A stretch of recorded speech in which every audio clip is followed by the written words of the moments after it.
Baie welkom by die uitsending van die NG Kerk Oudtshoorn Wes. Ons is in 'n hele paar Bybelstudiegroepe hierdie jaar besig om te dink oor gebed, en ons het ook by die week van gebed die Onse Vader behandel en daaroor gedink.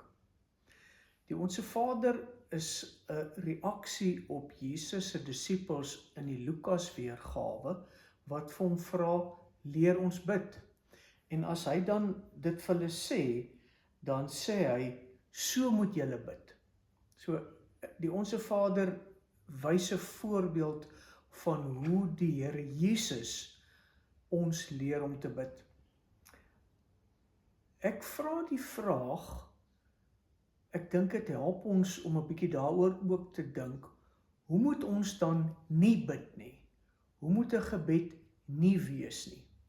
Ek gaan gou 'n paar stukkies uit Matteus 6 uit die Onse Vader uit lees, wat vir ons maklik maak om die teendeel is wat die Here nie wil hê nie. Luister gou hierna. Vers 5. Verder as julle bid, moet julle nie soos die skynheiliges wees nie. Hulle hou daarvan om in die sinagoges en op die straathoeke te staan en bid, sodat die mense hulle kan sien. So die eerste ding wat ek hier hoor is, gebed is nie 'n geestelike vertoning of selfverheffing om in die oë van mense goed te lyk nie. Jesus sê inteendeel, gaan in jou binnekamer of jou binneste kamer, sê die 2020 vertaling, en bid tot jou Vader wat in die verborgene is. Dan gaan hy daarna aan, dan sê hy vers 7, moet ook nie soos die heidene 'n stortvloed van woorde gebruik nie. Die Here weet wat ons vra voordat ons dit vra. So daar's nie 'n formule of 'n manier wat ons moet praat om hom te beïndruk nie. En met ander woorde, eerstens, ons moet nie so bid laat mense dit kan sien. Tweedens, ons moet nie baie woorde gebruik nie, ons hoef nie hoë woorde te gebruik nie, ons hoef nie die regte woorde te gebruik nie. Die Here weet in elk geval wat in ons hart is. Hy nooi ons net om met hom te kom praat. En dan praat Jesus nou die Onse Vader, sy nou as 'n voorbeeld, en nou weet ons die eerste 3 bedes gaan oor ons Vader, daar's 'n nabyheid, wat in die hemel is, wat ook ver is, en dan ons bid om sy naam, sy koninkryk en sy wil. Dan eers oor ons eie brood, ons eie sonde en ons eie bewaring in versoeking, en sluit hy weer af met, aan God behoort die koninkryk en die krag en die heerlikheid. Nou as jy nou so dit al van jou agterkop hou, hoe moet ons gebede nie lyk nie? Ek wil sommer 'n paar voorbeelde noem. Die eerste een is in Markus 10, kry ons 'n interessante stukkie van Jakobus en Johannes kom na Jesus toe. En hulle vra hom iets, né? Dit is om te bid, om vir God iets te vra. Hoor wat vra hulle? Here, ons wil graag hê, u moet vir ons doen wat ons u gaan vra. Dit is nogals bietjie, sê net eers u gaan doen wat ons gaan vra voor ons dit vra. Ok, nou sê Jesus, wat wil julle hê? Nou antwoord hulle, wanneer u as koning heers, laat ons dan langs u sit, die een aan die regterhand en die ander een aan die linkerhand. Ek dink is 'n voorbeeld van hoe ons nie moet bid nie. Vir ons eie gesagsposisies. Jesus antwoord hulle, en jy kan 'n bietjie verontwaardiging hoor, as hy sê, julle weet nie wat julle vra nie. So, selfverheffende gebed is nie goed nie. Dis Markus. Lukas, wil ek Lukas 18 'n stukkie lees uit die verhaal van die Fariseer en die tollenaar.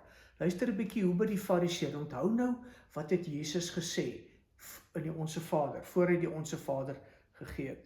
Die Fariseer staan op en hy bid nou, o God, ek dank u dat ek nie soos ander mense is nie, diewe, bedrieërs en egbreekers, en ook nie soos hierdie tollenaar nie. Ek vas 2 keer in die week, en ek gee 10de van my hele inkomste. In een Bybelstudiegroep het iemand gesê, Hy praat nou wel met God, maar hy wonder of dit ooit 'n gebed is. Dis dan net 'n monoloog van selfverheffing. Hy praat oor sonde, maar nie sy eie sonde nie. Hy veroordeel ander mense en hy het hierdie valse dankbaarheid wat eintlik net 'n selfverheffende toespraak is wat hy voor God lewer. Ek wil nog blaai na Jakobus 4 toe. In Jakobus 4 vers 3 sê Jakobus hoe ons nie moet bid nie. Hy sê, as julle bid, ontvang julle nie, omdat julle verkeerd bid. Julle wil net julle selfsugtige begeertes bevredig. So jy bid net vir jou eie goed. Ons ken almal mense, as jy in sy geselskap is, wat net oor homself praat, net oor sy eie goed. Hy's nie eintlik in 'n gesprek nie, hy het eintlik net hoorders nodig om na hom te luister. Nee, nou definitief moet ons nie so bid nie. Ek het klaar gesê, selfverheffing, groot of belangrik of spesiale woorde, gebedstaal, net vir my eie goed bid. Kyk na die Onse Vader. Jesus leer ons om belang te stel in dit wat vir God belangrik is. God se koninkryk, God se wil, God se naam. Ons eie behoeftes het ook 'n plek. Maar dit kan nie net altyd daaroor gaan nie. Ek het vir 'n paar Bybelstudiegroepe gevra, as jy nou net een ding moet sê, nadat ons 'n ruk lank met gebed besig is, wat staan vir jou uit? En ek wil sommer vra, dink jy ook asseblief daaroor saam. Maar die een ding wat by my regtig na vore kom, is, as jy nou dink aan 'n pa en 'n seun wat in dieselfde dorp bly.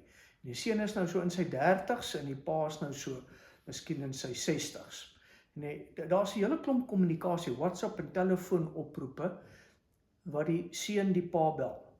Hy bel en sê, "Jesus pa, ek het bietjie kontantvloei probleme hierdie maand. Kan ek net gou by pa R5000 leen? Betaal dit volgende maand terug. Pa het mos my bankbesonderhede. Baie dankie." Maar aanvaar hy, die pa gaan dit nou betaal. Bietjie later stuur hy 'n WhatsApp. Die kinderoppasser het nie vanoggend opgedaag nie en ek en my vrou moet albei op plekke wees. Kan ma nie asseblief net gou huis toe gaan en die kinders kry en na die kinders kyk nie? Geen probleem, pa antwoord, dis reg so, ma gaan daai doen. En nou kan jy nou maar nog dink 2 of 3 sulke versoeke, en as hy met sy pa praat, as hy hom bel, dan sê sy pa, "Maar kom drink bietjie koffie man, kom maak 'n draai." Maar so het hierdie kind net al hierdie versoeke, maar hulle is verskriklik besig. Dis daai verskriklike besige deel van jou lewe. Hulle het nooit tyd om by hulle ouers te gaan tee drink nie. Iets van dit is ook hoe ons nie moet bid nie. Net die heeltyd met ons versoeke na God toe kom, maar ons het nooit tyd, met respek sê ek dit, om by hom te gaan tee drink nie. Om in sy teenwoordigheid te kom, om oor sy belange te dink, oor dit wat hy graag gedoen wil hê. En dan vir ons te vra, maar hoe kan ek daarby help? Hoe kan ek help om God se wil te laat geskied? Eerder as om net die heeltyd te sê, maar Here, ek het goed wat ek nou nodig het. Kan U asseblief net gou vir my help met dit? Daai ding van die tyd met gesprek met God. Jesus sê in die Onse Vader, voor die Onse Vader, jy hoef nie baie woorde te gebruik nie. God weet in elk geval wat jy wil sê.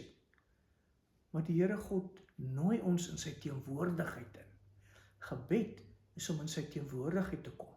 En soos iemand in een van die Bybelstudiegroepe gesê het, God nooi ons om net met hom te praat.